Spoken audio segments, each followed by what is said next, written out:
Hello, नमस्ते. तर आज आपण वांग्यांचे हार्वेस्टिंग करणार आहोत आणि त्यासोबतच वांग्यांना कीड लागू नये आणि वांग्याची हार्वेस्टिंग चांगली यावी यासाठी कुठले खते द्यावे हे सर्व काही या व्हिडिओमध्ये आपण बघणार आहोत आज. तर व्हिडिओ शेवटपर्यंत बघा आणि आवडल्यास व्हिडिओला लाईक आणि चॅनलला सबस्क्राईब करायला विसरू नका.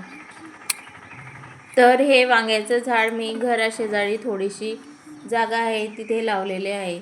जर आपल्या घराजवळ थोडीफार जागा किंवा जमीन असेल तर आपण वांगी, मिरची, टमॅटो, तुवर अशा भाज्या लावू शकतो आणि या भाज्या खूप जास्त वेळपर्यंत हार्वेस्टिंग देत असतात. तर या भाज्यांचे बी तयार कसे करायचे ते सांगते.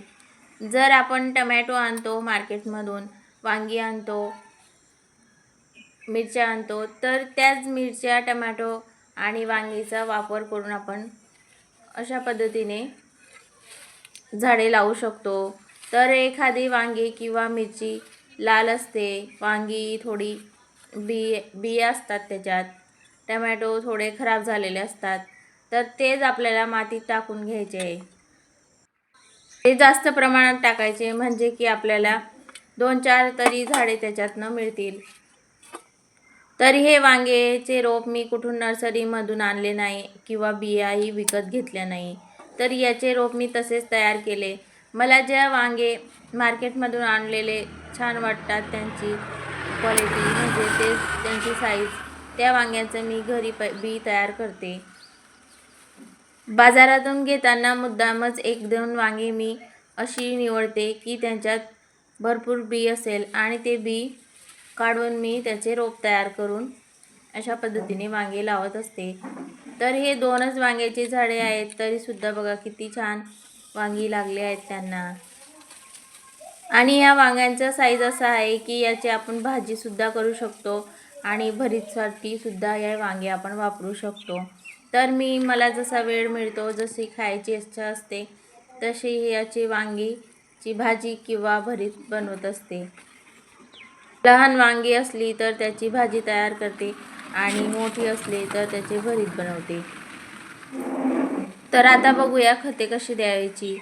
तर खते आपण शेणखत, गांडूळ खत आणि किचन कंपोस्ट देऊ शकतो. तर शेणखत, गांडूळ खत तुम्हाला इझिली अवेलेबल होत असेल तर तुम्ही ते खत द्या. मी काही शेणखत, गांडूळ खत देत नाही या झाडांना. मी आपल्या किचनमध्ये जो कचरा निघतो त्याच्यापासून कंपोस्ट खत बनवते आणि तेच ह्या झाडांना देत असते. किचन कंपोस्ट कसं तयार करायचा त्याचा देखील आपल्या चॅनलवर व्हिडिओ अवेलेबल आहे, तो तुम्ही नक्की पहा. प्रामुख्याने झाडाला खताची गरज केव्हा असते? ज्या वेळेस झाडांना फुले लागतात, त्यांना नव्या फांद्या फुटत असतात, त्यावेळेस आपल्याला याला आपल्याजवळ अवेलेबल असलेले कुठलेही खत द्यावे. तर वांग्यांवर मावा रोग आला असेल तर राख शिंपडावी आणि आळ्या झाल्या असतील तर आपल्याला लिंबाचा पाला मिक्सरमध्ये ग्राइंड करून त्याचं पाणी या झाडांना स्प्रे करावं.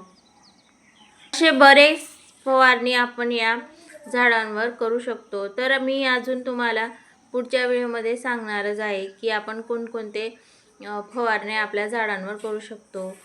तर तुम्हाला हा व्हिडिओ कसा वाटला कमेंटमध्ये नक्की लिहा आणि अशाच प्रकारच्या व्हिडिओ पाहण्यासाठी आपल्या चॅनलला सबस्क्राईब करून ठेवा.